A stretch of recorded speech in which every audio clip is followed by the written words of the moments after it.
Jay Delsing spent 25 years on the PGA Tour and is a lifetime member of the PGA Tour and PGA of America. Now he provides his unique perspective as a golfer and network broadcaster. It's time to go on the range with Jay Delsing. On the Range is brought to you by Pro-Am Golf. Good morning. This is Golf with Jay Delsing. I'm your host, Jay, and Pearlie is with me here. And Meet, good morning to you. Welcome to the show. We format our show just like a round of golf, and this is the On the Range segment. And the On the Range segment is brought to you by Pro-Am Golf. Okay. Reach out to us on our social media. Social media is extremely important to Pearlie. That's why we keep doing this. So Twitter is at Jay Delsing. Facebook is Golf with Jay Delsing. And LinkedIn is at Jay Delsing. And Instagram is kind of a mystery. So let's get into the show today. We've got a really interesting interview with a friend of mine named Dan Mason. Dan's from Charlotte. He's been in the sports world and the finance world his whole life. He's done a lot of broadcasting and did an interesting article and interview with Brandel Chambly. So stay tuned for that. But, this week the PGA Tour revamped schedule came out. It looks like we are going to open the year up without spectators down at the Charles Schwab Challenge in Fort Worth. Classical golf course, Colonial Country Club. And, I feel like this is really symbolic in a way, to me at least. I am just absolutely going stir crazy. I feel like I'm living someone else's life, or I just feel like I'm kind of out of my own skin. There's a lot of different ways to try to describe what is actually going on, but I just can't wait to have something that I can hold on to that reminds me of, a part of that life that we used to have. And sports is such a huge part of that for me, and it may not be for you, but to have golf come back. And I just think it's really, really super important. And I applaud the staff in Jacksonville. Jay Monahan and the staff, they're very thoughtful, very considerate people. I know they're going to get this right. There's so much that's going to go into this, folks, between locker room etiquette. Is there going to be a locker room? How is the TV compound going to be run? Because I've been in those facilities before. They're huge and they're confined. And you've got all these. You're still going to need the same amount of folks to run the television now, even though there won't be any spectators, as you would with spectators. So there's going to be a hell of a lot of challenges, but personally, I'm just glad that that golf is coming back. We're talking about the second week of June, and again, it's down at Fort Worth, and it's going to be interesting to see if there's any sort of pushback from the players about maybe not playing. I'm really not sure what to expect. I know for sure that they are all extremely anxious to get going, but at what cost? Certain people, especially some of the players from different cultures, may not feel quite as certain as some of the U.S. players. So the schedule is going to go from Texas down to Fort Worth, and then they're going to go to Heritage, which is typically the week after Augusta. Then the last week of June, they go up to Hartford and then swing through the Midwest and Detroit for the Rocket Mortgage Classic. The John Deere Classic keeps its original date, which is great to see my friends there at Quad Cities. The Memorial Tournament has moved back about 6 weeks. So they're going to be in Columbus, Ohio, July 13th through 19th, and then up to Minneapolis for the 3M. I guess one of the other noteworthy things that I want to talk about is the PGA Championship, which is going to be held the first week. It's scheduled to be held the first week in August out in California at Harding Park. And so the governor of California has said in no uncertain terms that he's not signing off on crowds and gatherings and things like that. So there is a contingency plan for the first major to be played without spectators on August 9th, but that's a long way off. Hopefully there'll be some things that are going to happen between now and then that are going to significantly make this easier and better and safer for us all. So I keep washing my hands. There's very little skin left on my hands. I'm trying to do as much as I can to follow these rules, and I hope you are too. And I hope you're keeping your family safe and healthy. And we got to stay through this, stay true to this through a little bit longer time to make sure that we save as many people as we can.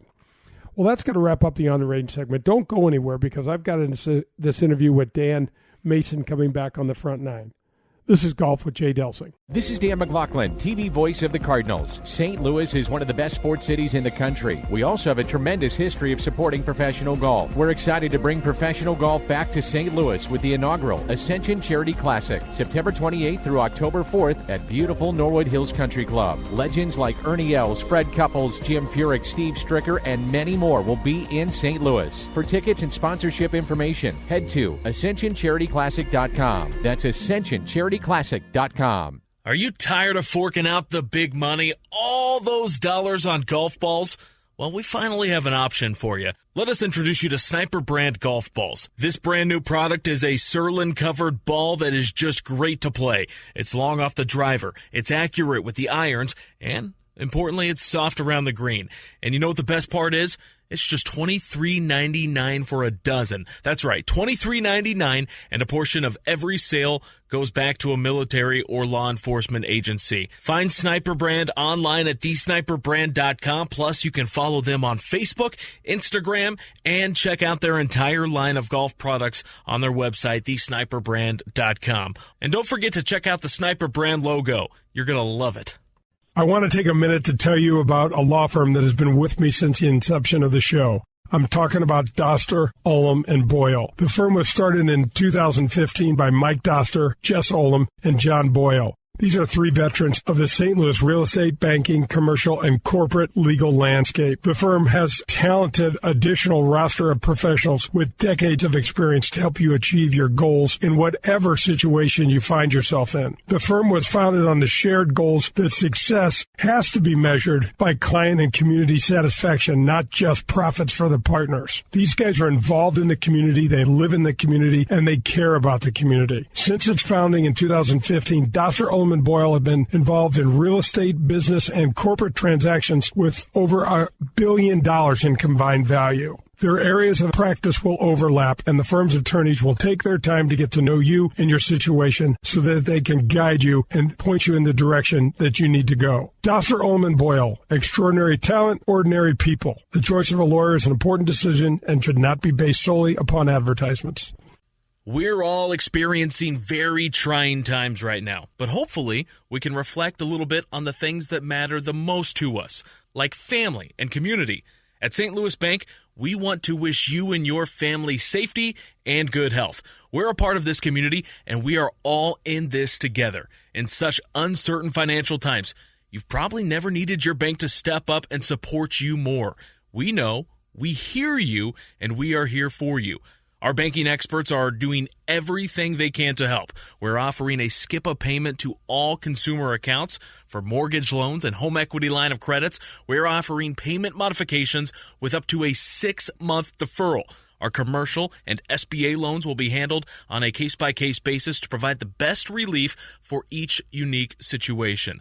We understand that communication and speed are essential during this critical time. Get in touch with your commercial banking officer to take advantage of this program. If you'd like to speak with us, you can call 314-851-6200. We are going to move through this hardship, and we're going to do it together. St. Louis Bank, here for you when you need us today and in brighter days ahead.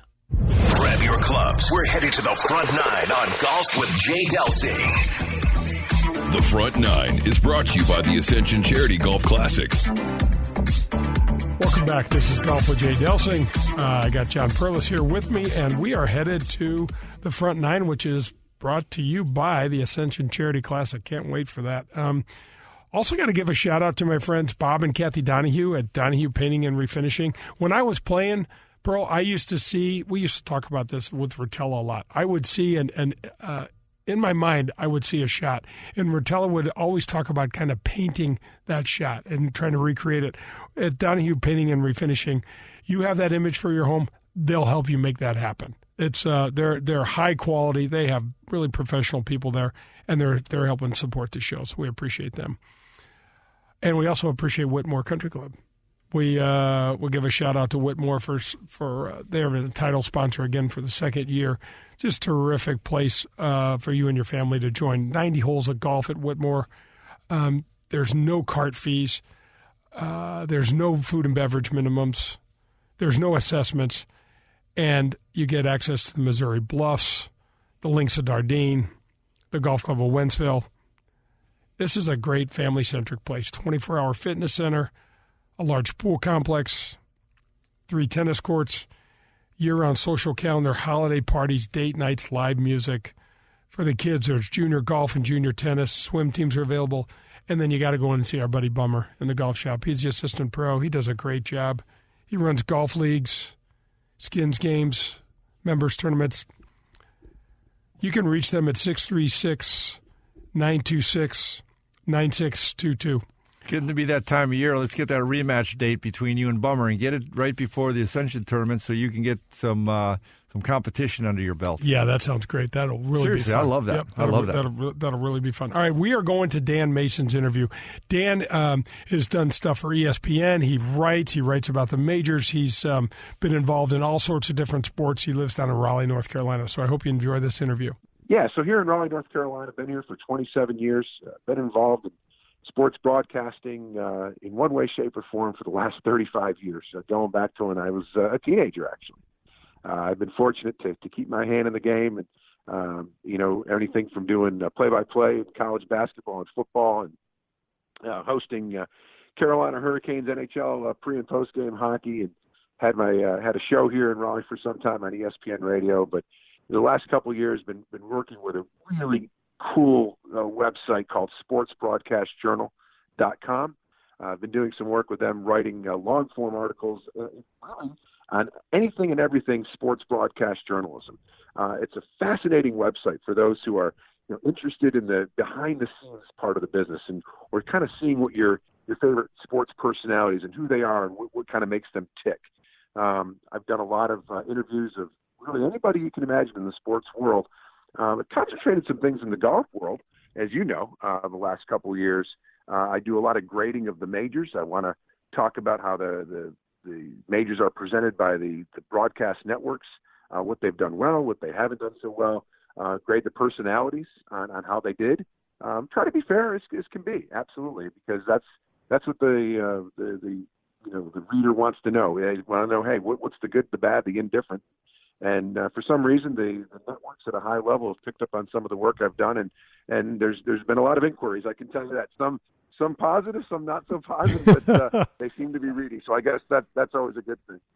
Well, I'm so fortunate to have you on. And so let's talk a little bit about this world we live in. You talked about the broadcast journalism. I am so tired, Dan, when I turn the news, and I don't do it anymore, watching the news. I feel like I'm being dictated to. I feel like we've lost the art of reporting what's going on, and we're in this odd time in America where these organizations are creating news and following the story for as long as they can keep it up. So, Jay, the most overused word today in American journalism is the word narrative. I hate it. It drives me crazy, that word. Everybody talks about, well, I'm going to talk about what the narrative is today and the narrative is tomorrow. See, we didn't grow up like that. We grew up with put the news on at 6:30, or maybe if you're in the Midwest, I guess 5:30.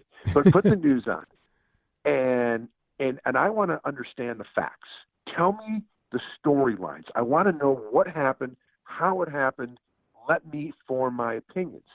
We live in a world now essentially we live in a soundbite world. And if you listen to the news, whether it's just general news or sports, we live in a soundbite world. Everybody wants to get in their opinion. We live in a world of panels. It doesn't matter which side you lean to these days. We're in a world of panels. So you kind of know what that panel's going to say. So what's driving my opinion? Well, it could be a bunch of different things. But at the end of the day, I would much prefer the facts. Give me the facts. That's what I try to do in my writing. I really try to understand the subjects that I'm dealing with. I try to go behind the scenes of them quite a bit to understand what drives them. And that to me is what journalism should be about. Not so much what my particular opinion is. You can ask me questions all day long, but at the end of the day, I better start forming my opinions through some facts. Right, Dan. And so it's so interesting in the world of golf because you have a score. And there's a hell of a lot of different ways to shoot 72, as we both know. But your score speaks volumes. And if I shot 70 and you shot 69, you win. And those are the facts. And man, it's hard to sort your way through a network televised news story or a newscast.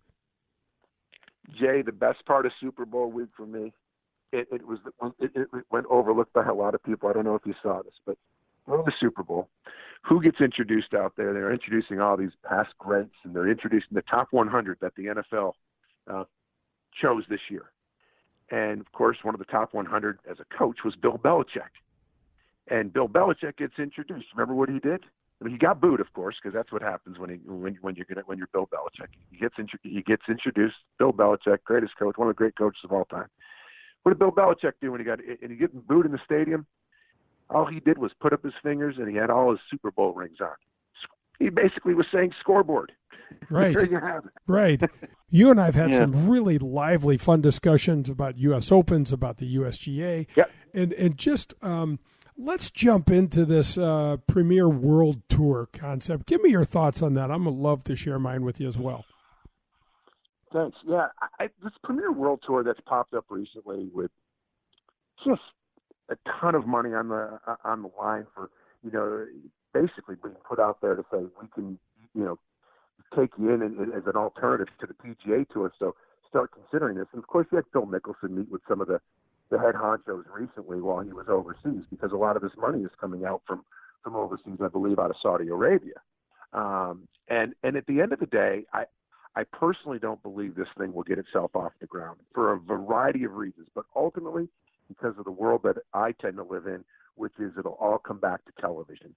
And the PGA Tour, which has had such a rich and long history with the television networks, has been just a really good partner for the national television networks, whether it's CBS, NBC, ESPN, the Golf Channel for sure. These are deep-seated connections that have been out there for a lot of years. The money's only going to grow, and because of it, and I'm sure we'll get into this, Jay, but because of another iteration of Tiger here coming off of the health scares that he's had, the purses are only going to grow. So I don't think that this will have a long-term chance of getting off the ground. Nah, and I'm with you, and it reminds me of 25 years ago when Greg Norman and Rupert Murdoch tried to put together this world tour concept, where Greg kind of had a vendetta against Tim Fincham, and, we all know that story, and it's old news. But what's interesting is what came out of that was the creation of the World Golf Championships, and that's a double-edged sword as well. There's a lot of good and probably more good than bad, but let's talk about that a little bit, and then we'll jump into what might be created from, this Premier World League. Yeah, I mean, look, I think the WGCs, which essentially was the output from the Greg Norman, Tim Fincham days, when they basically said he wanted to run his own world tour. But the WGCs, I think, have really filled a great purpose on the PGA Tour. I think it keeps the tour viewership, especially from a television standpoint, it keeps it very engaged because they are looked at as big events. See, people want to follow the events, obviously, where Tiger's playing in. But when you have the top 25, top 30, top 50 in the world all together under one roof, you're going to get an audience. There's no question about it. And those WGCs with their larger purses, huge world ranking points, everything that goes along with them, I think serve a great purpose. But just as important is the fact that these opposite field events that happen during the WGC weeks fill another void for those players that are left out of those events. They're able to collect FedEx Cup points. They're able to collect big dollars, towards the top 125. So it just, to me, it's been great on both ends, the WGCs. All right, that's going to wrap up the front nine. Stay tuned. We're going to have more from Dan Mason, and that'll be coming your way on the back nine. This is Golf with Jay Delsing. The 100,000-watt blowtorch for St. Louis sports, driven by Auto Centers Nissan, home of the 30-day return. WXOX and WXOS HD1, East St. Louis, 101 ESPN. Are you in the market for some new clubs? Maybe a bag and the latest style of sweet new shoes? Is this a year you decide to stop listening to your buddy's advice and get some real golf instruction? If any of these appeal to you, then go to Pro-Am Golf today. Pro-Am Golf has all the latest gear from all the major manufacturers. Call Steve today at 314-781-7775 and schedule a lesson with Tom DeGrand. Tom is the best. He's been in the game for over 50 years, so you take that knowledge along with their state-of-the-art equipment, and boom, your game will get a whole lot better. Visit them at ProAmGolfUSA.com. Everyone is looking for the extra edge, and Jay Delsing is digging deep to find it. It's The Leading Edge on Golf with Jay Delsing. I am with Clint Peters, who is the owner of Sniper Brand Golf here on the Leading Edge segment. Clint, thanks so much for joining me today, and I got to tell you, man, I love your logo.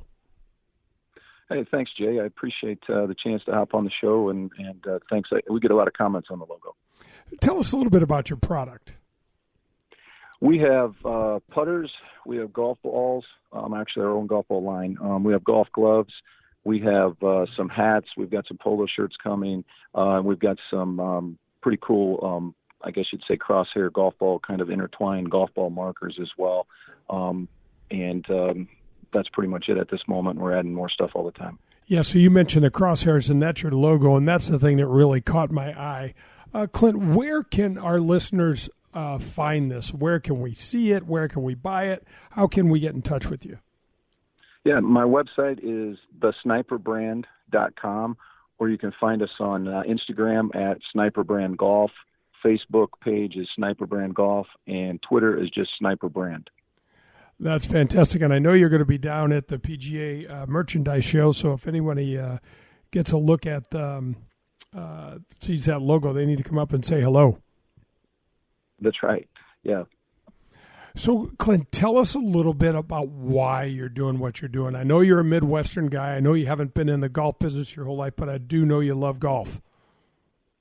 Yeah, I've played golf since basically as long as I can remember, and got to the point where I was, kind of a scratch player. And I've been in sales and management and things for the last couple of decades, and had an opportunity to, take over Sniper, and did that for a few different reasons. One, it's kind of cool as a golfer to, have your own company, be in control of product development and, testing out products and different things. But the second is, with Sniper, and it's kind of intertwined with the logo and the brand and everything, we donate a percentage of all of our sales to military and first responder charities. And somebody, if it's an event or a large account or something along those lines, and somebody would purchase from us, we can actually direct our donations to whatever charity somebody would want. And if it's just somebody who buys a simple ball marker or, dozen golf balls or something like that, we've got some other charities that we support on a continuing basis. So, Clint, that's really cool. What pushed you in that direction? What's the impetus of that donation component? Getting involved in golf is one thing, but it's really cool if you can, I guess, contribute back in a way as well. And I thought, the golf satisfies my passion for that, but if I could utilize that to make a difference in other things, that would be good as well. So it just sort of was a good combination when I was looking at the company. And we have a little Make Your Mark campaign where basically if somebody wants to buy just a simple golf ball marker to, use on the greens or even just carry in your pocket, we support the military and first responder charities, like I mentioned, just from, sales of a simple, $9, $10 marker. Oh, Clint, that is fantastic. Well, I really appreciate you jumping on the show and the Leading Edge segment with me. This is Clint Peters. He is the founder of Sniper Brand Golf.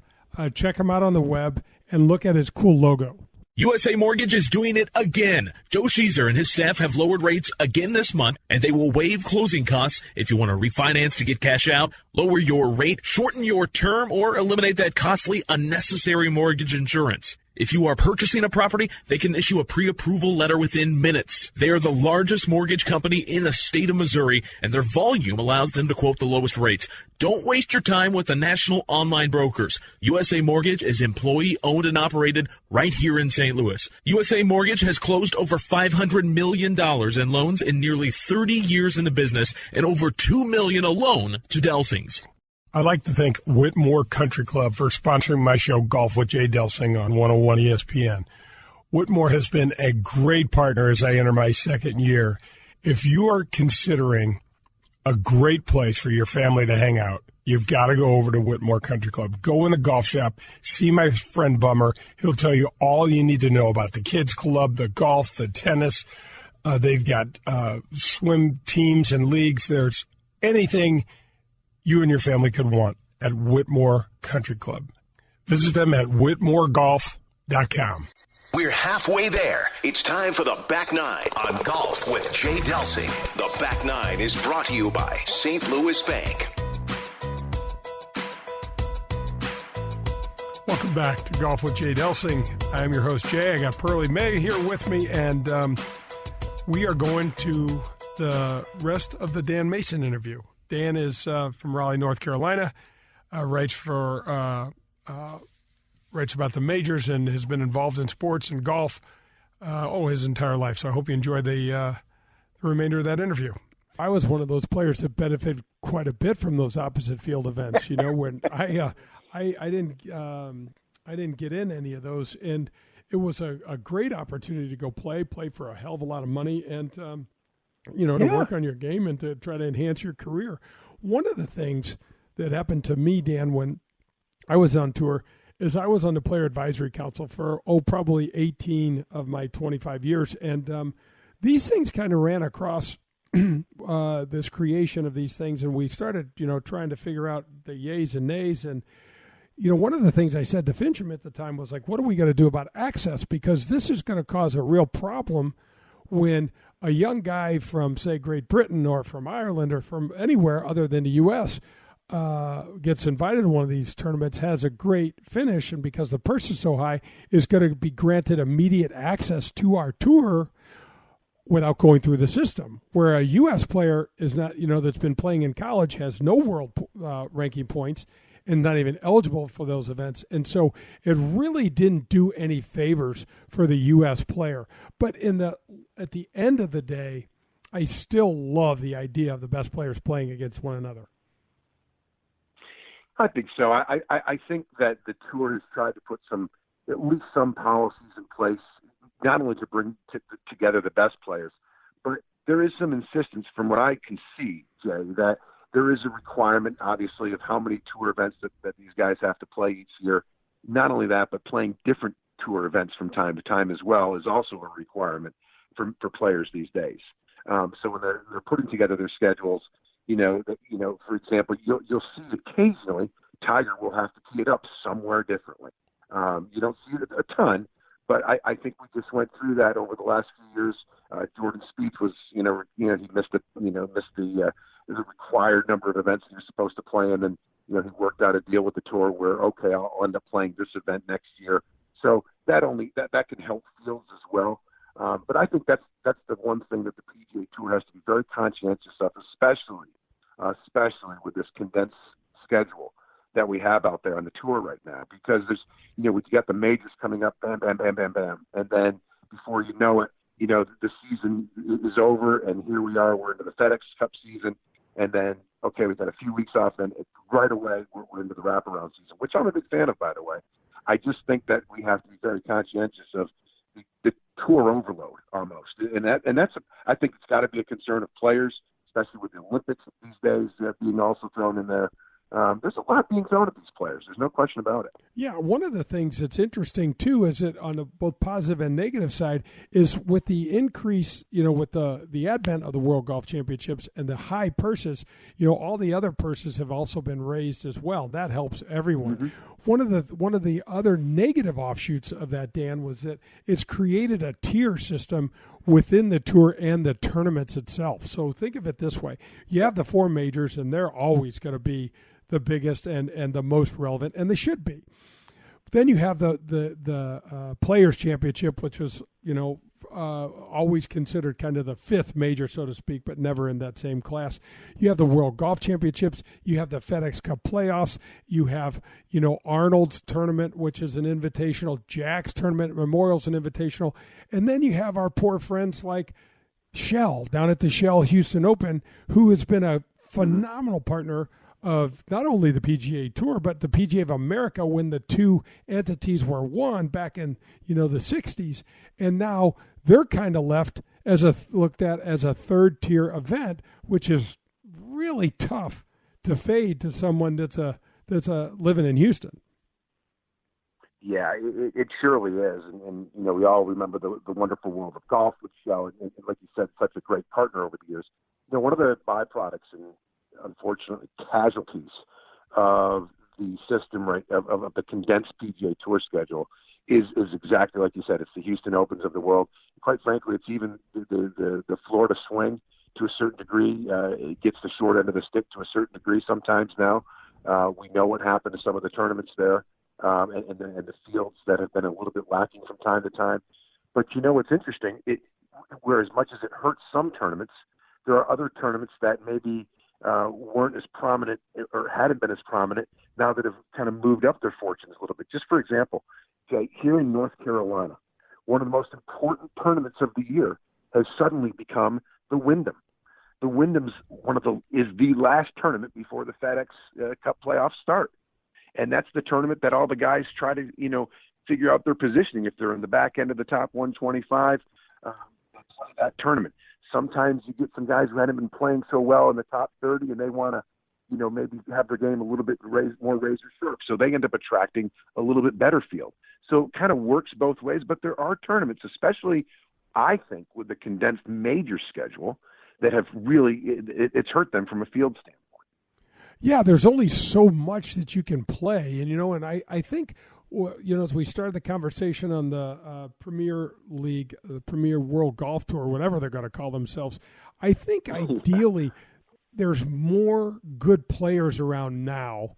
And it's a good idea to give everybody a good, a fair chance to compete. But Dan, how do you do that when, you're going to lose relevancy with, everything that Tiger holds near and dear to his heart is all based on PGA Tour records. They're all about, his whole existence thrives around the things that he's accomplished on the PGA Tour and what he's still trying to accomplish on the PGA Tour. Dan, I know that you just had a really cool interview with Brandel Chambly. I don't want you to spoil anything about your interview that's going to come out, but he's a really thoughtful, deep thinker, isn't he? Amazing. This is a guy that when we talked, Brandel and I talked, it was like two guys over a beer, and we talked for north of an hour. And what was really neat about that conversation, and I can't wait for people to see the first part of this, which will be, by the way, we're going to release it just before the WGC Mexico, and it'll be on sportsbroadcastjournal.com. And what's really neat about this particular interview, I think, look, I understand that Brandel gets asked a lot about the most common things, whether it's Tiger or Brooks Koepka, Patrick Reed these days, with the controversy that just happened, down at the Hero World Challenge in December. I get that. And yes, there's a couple of those questions that people will be able to see. But what I really wanted to do with this interview is I wanted people to understand Brandel and what really makes him tick, why he is who he is. Because to me, I think he's the most important analyst in the game of golf going today. Wow. I had Brandel on the show. Brandel and I have known each other since we've been 15 years old, and I did a similar story last year just trying to let people take a glimpse in and see how well read he is, how seriously he takes his job. He is not. I mean, he is. He grinds. Well he grinds. thought. Yeah. He just simply grinds. Yep. That's a this good way to is put a it. guy who, like most of us, right? I mean, you have to go back to his childhood to understand what made him become who he is. I think you would know better. I mean, but he was. My sense is that look, Randall had a pretty good career on tour. He had many years inside the top 100 from a money making standpoint. It was unfortunate why he left the tour. It was a terrible family tragedy that happened when he lost a young child, and I think he was a little lost out there on the road. And he talked about that a little bit with me. But I think more importantly, the way he forms opinions. What happens with Brandel, unfortunately, sometimes is because his opinions are so strong. He's as polarizing as they come, as we know in the game of golf. But I think you don't have to agree with everything he says, certainly. But I think if you understood what gives him the basis for those opinions and how he forms his opinions, very, very well thought out man. And I think, again, he's very important for the game of golf because, look, we've been talking all, the last, several minutes about the challenges that golf faces, whether it's distance, whether it's other tours that are imposing, their potential will on the current tours. Look, this is a guy who I think gives very, very sound and reasonable thought to where golf is as a game here in 2020. Yeah, no question about that. Let's talk a little bit. Johnny Miller's out of the game, retired, had a great run. Always not my favorite, but always the most popular lead analyst. Give me your take on Nick Faldo, Paul Azinger, and just kind of the I guess, Zinger crosses over from Fox and to NBC, so there's two networks, so there's really only, he and Faldo. And I think about the battles that those two had on the golf course and the rivalries that they had were kind of fun. It's interesting now that they're really the only two ultra lead analysts in the game.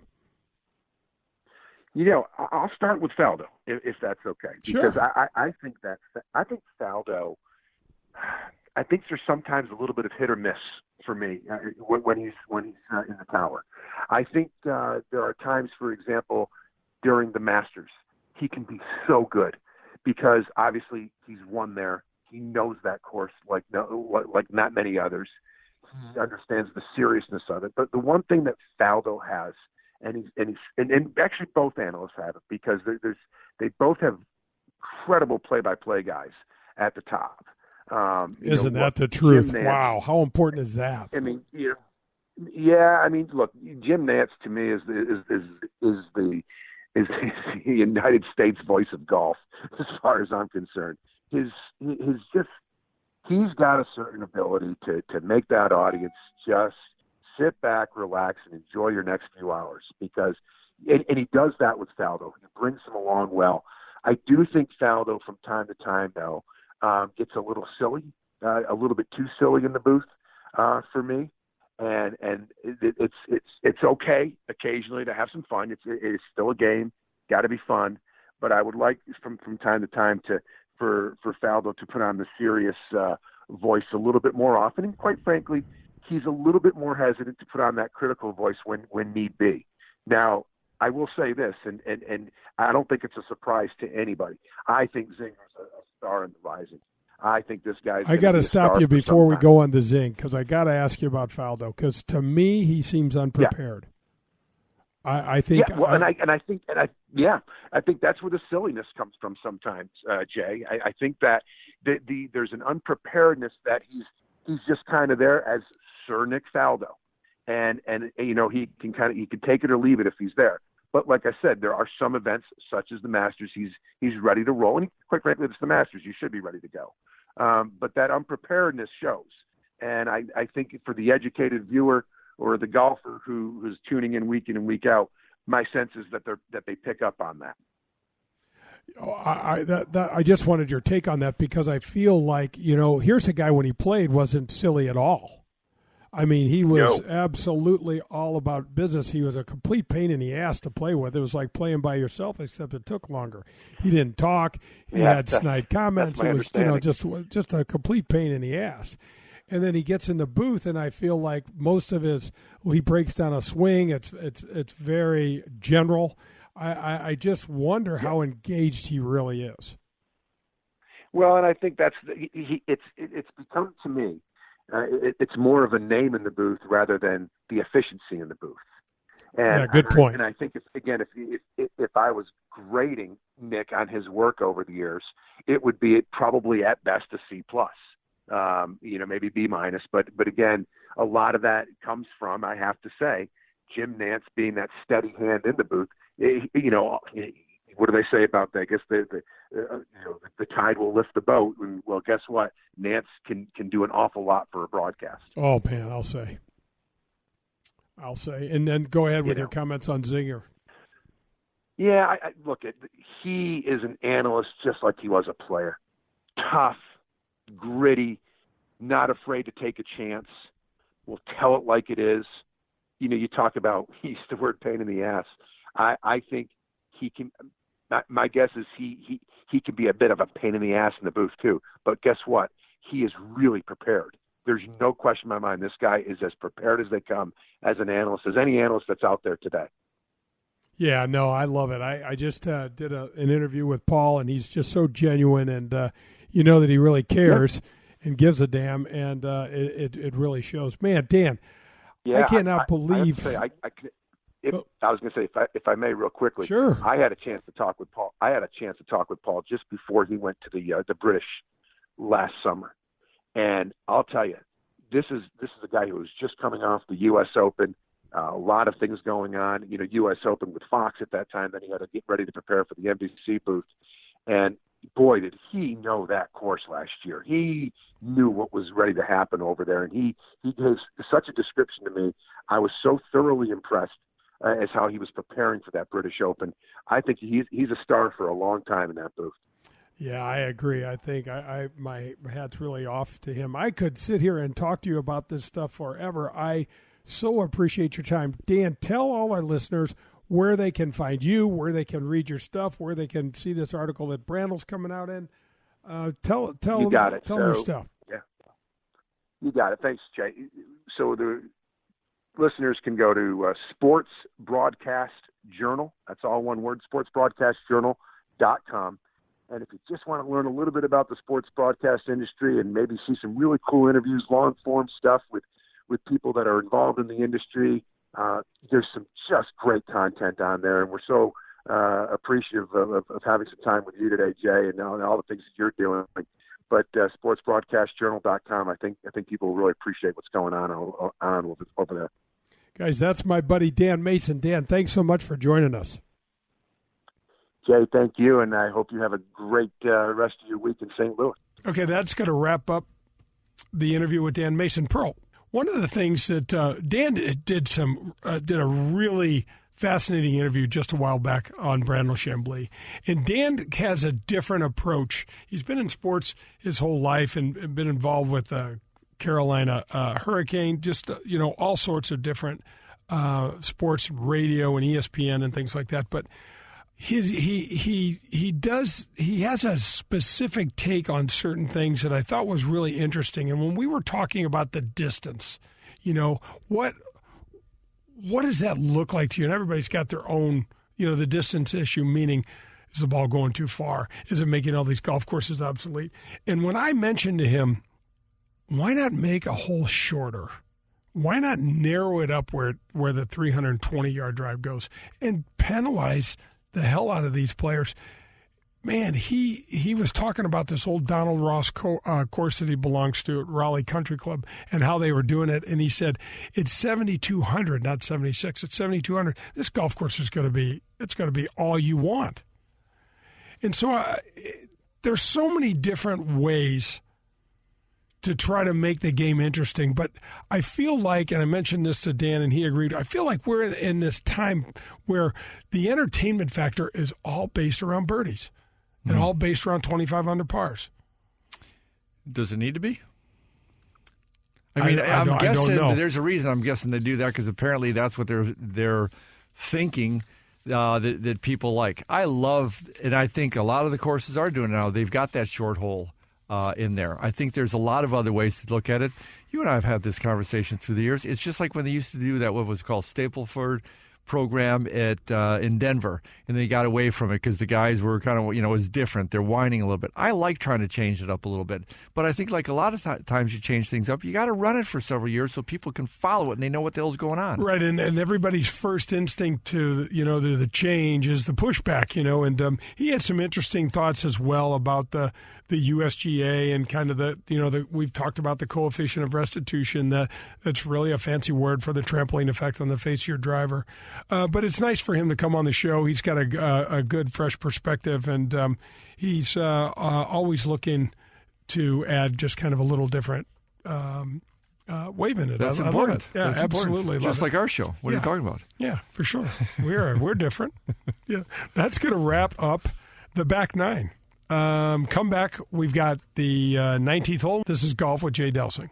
This is Dan McLaughlin, TV voice of the Cardinals. St. Louis is one of the best sports cities in the country. We also have a tremendous history of supporting professional golf. We're excited to bring golf back to St. Louis with the inaugural Ascension Charity Classic, September 28th through October 4th at Norwood Hills Country Club. Don't miss your chance to see PGA Tour champion legends. Proceeds will benefit St. Louis area youth, including the Urban League, Marygrove, the Boys and Girls Club, and more. For tickets and sponsorship information, head to AscensionCharityClassic.com. For the last 48 years, Pro-Am Golf has been providing outstanding customer service to the greater St. Louis area for all of our golf needs. From top-of-the-line equipment to full-service club repair lessons and instructions. They now have their own retail outlet as well as state-of-the-art computers, cameras, and things to customize all of your personal club fitting needs. Pro-Am Golf carries all the major brands. They also have the latest fashion trends from Puma Golf. Whatever your needs, Pro-Am Golf will meet them and have the best customer service in the industry. Call us at 314-781-7775 or find us at ProAmGolfUSA.com. USA Mortgage is doing it again. Joe Sheezer and his staff have lowered rates again this month, and they will waive closing costs if you want to refinance to get cash out, lower your rate, shorten your term, or eliminate that costly, unnecessary mortgage insurance. If you are purchasing a property, they can issue a pre-approval letter within minutes. They are the largest mortgage company in the state of Missouri, and their volume allows them to quote the lowest rates. Don't waste your time with the national online brokers. USA Mortgage is employee-owned and operated right here in St. Louis. USA Mortgage has closed over $500 million in loans in nearly 30 years in the business and over $2 million alone to Delsing's. I want to thank Donahue Painting and Refinishing for supporting the show. When I was out playing golf, in my mind, I would see a picture that I wanted, and I'd try to hit the shot the way it was painted in my mind. The way you see your home is what Donahue Painting and Refinishing can make your home look like. Grab your friends, a cold one, and pull up a chair. We're on to the 19th hole on golf with Jay Delsing. The 19th hole is brought to you by Sniper Brand Golf. This is Golf with Jay Delsing. I'm your host, Jay, and this is the 19th hole brought to you by Sniper Golf. I have got to tell you folks just a little bit about Sniper Golf. There is a great new golf ball on the line. It's only $23 a dozen, and it's called Sniper Brand Golf Ball. You got to check it out. Go to my website, jdelsinggolf.com, and reach out to me, or go to sniperbrandgolf.com and check it out. Great logo too. So I ran into this article, really interesting article about tour players, and I thought you'd love to hear it. So I want to share this article with you about what PGA Tour pros think. Oh boy! Could you imagine opening? A scarier door? Oh my God! No. Yeah. So I got some really cool things I want to fire at you. The first one was, you get to pick anyone you want in a bar fight. A PGA Tour player in a bar fight. Hello. You can pick anyone you want.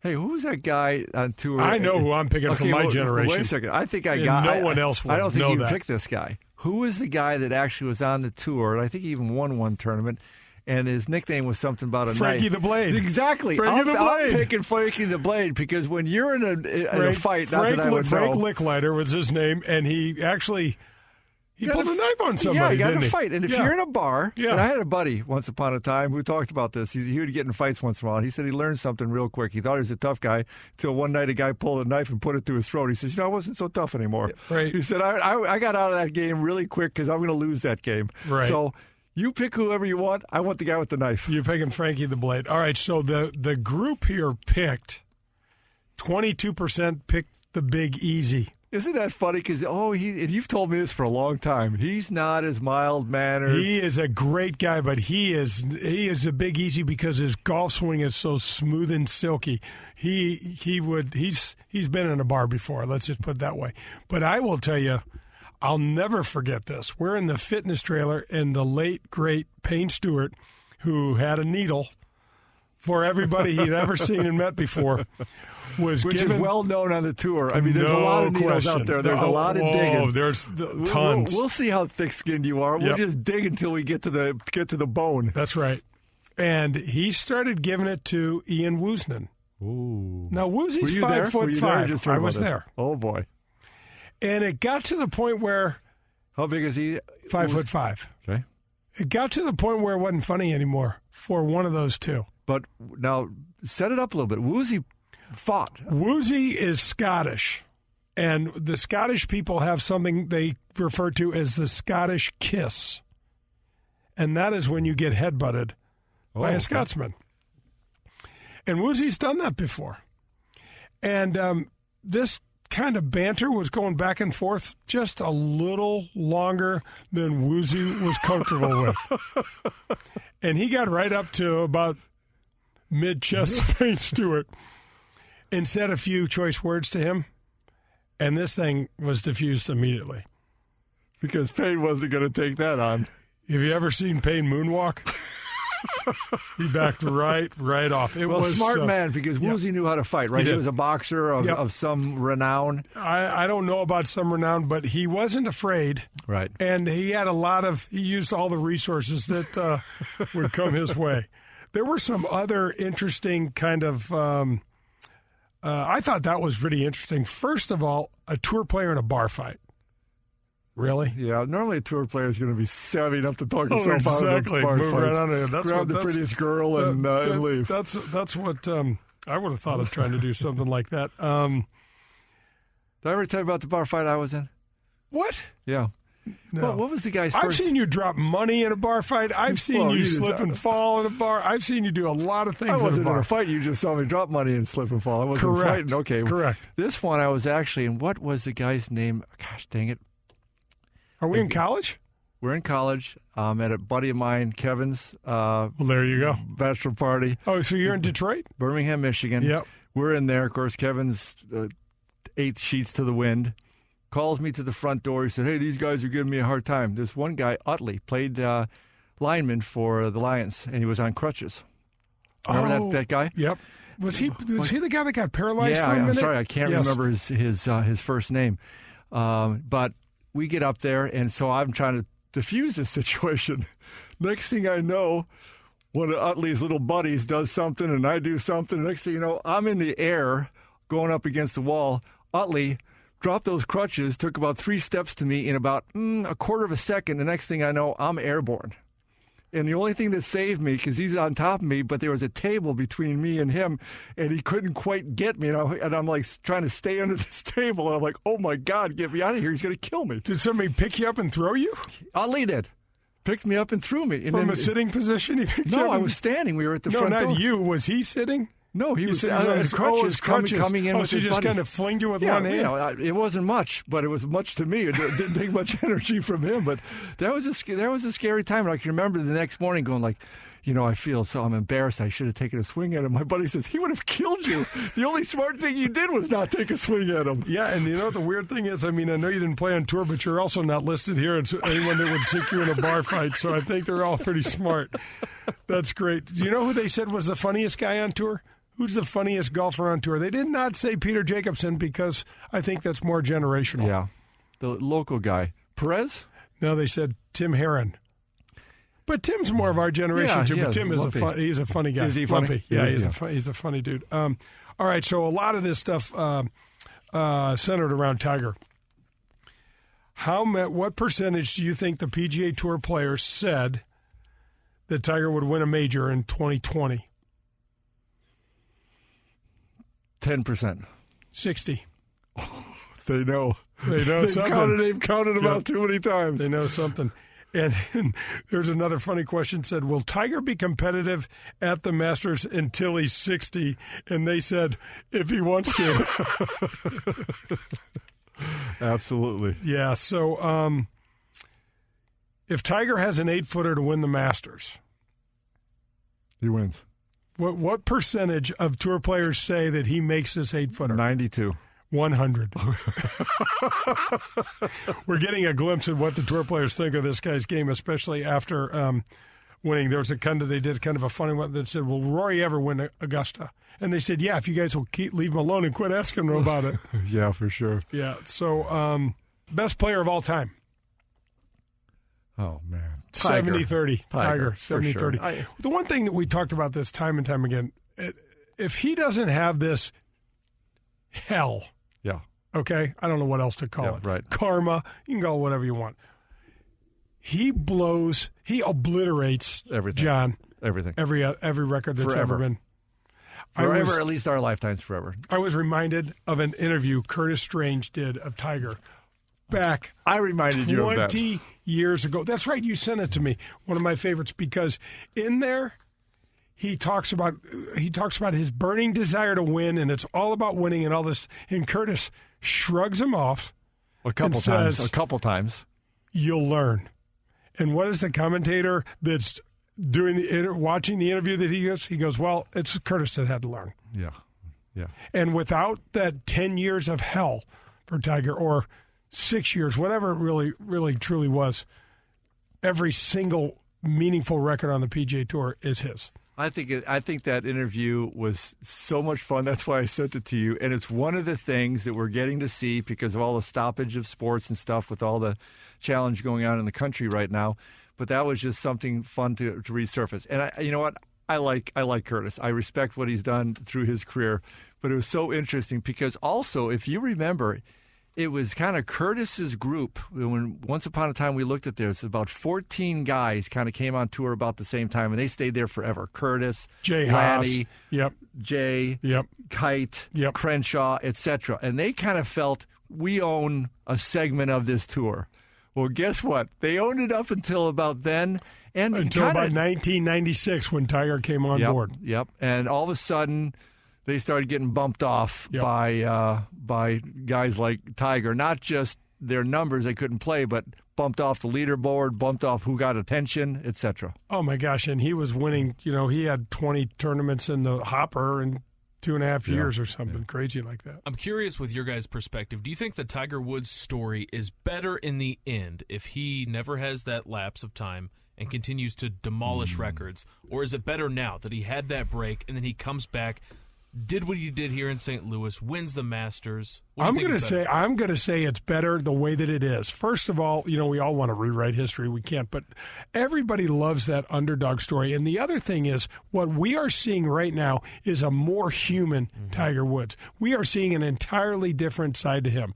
We may never have seen that side, to your point. That's what I'm saying. There's a lot of value in that. If he steamrolls this PGA Tour record book like he would have, where's the karma? Yeah. And where's the reality? I love your point, Jay, because I think it is. At first, I'm like, oh, yeah, he's a different guy. He's a different guy. You know what? He is a different guy. And it's been kind of fun. And I think it's shown a lot. And it's brought a lot more to the game. And hopefully you can keep on playing. That's such a great question, Meat. We got to let Meat ask questions once in a while. Yeah. Who turned his microphone on? He went from hero to villain back to hero. Yeah, right. And America loves that. Yeah. I mean, John Daly is one of the most popular players on tour, has been for over 30 years. John's coming on the show, too, by the way. And what the reason is, America can relate so much to what he's doing and what he's done. Yeah, it was hard. It was hard though to watch and go through that piece, and it was hard on the game. It was hard on him. It was sad for the family. Yeah, you know, in those ways, I wish it never would have happened. But I get you, Meat. I think there's some pretty special things. Fortunately, he rose. It would have been god awful if he never would have rose from that. Did you say Rosen? I did say Rosen. Hey, I don't point this stuff out when you make it. Okay, from now on, I'll point them out. Meet, every time we hear a little stumble over there, is there like some ping? We need a dollar jar. Every time somebody stumbles, a dollar goes in the jar. We need a bucket in front of Pearlie. We need a sound effect to it or something like that. I do like that. I think we should add that. Just that, no, like a quarter, like a quarter's going into a jar sound effect. We want to, okay. So we can hear sound it. Effect. I got you. Yeah. And that's going to wrap up another show. Pearlie, we got another one in the books. Thanks for joining me today. Thanks for having me. Meet, thanks for taking care of us. Thanks for doing what you do. Folks, thanks for listening. We'll be back here next week. This is Golf with Jay Delsing. Hit 'em straight, St. Louis. That was Golf with Jay Delsing, brought to you by Whitmore Country Club. Tune in next Sunday for more from Jay, John, and the other pros and experts from the golf world. In the meantime, you can find all of Jay's shows at 101ESPN.com as well as at jdelsinggolf.com.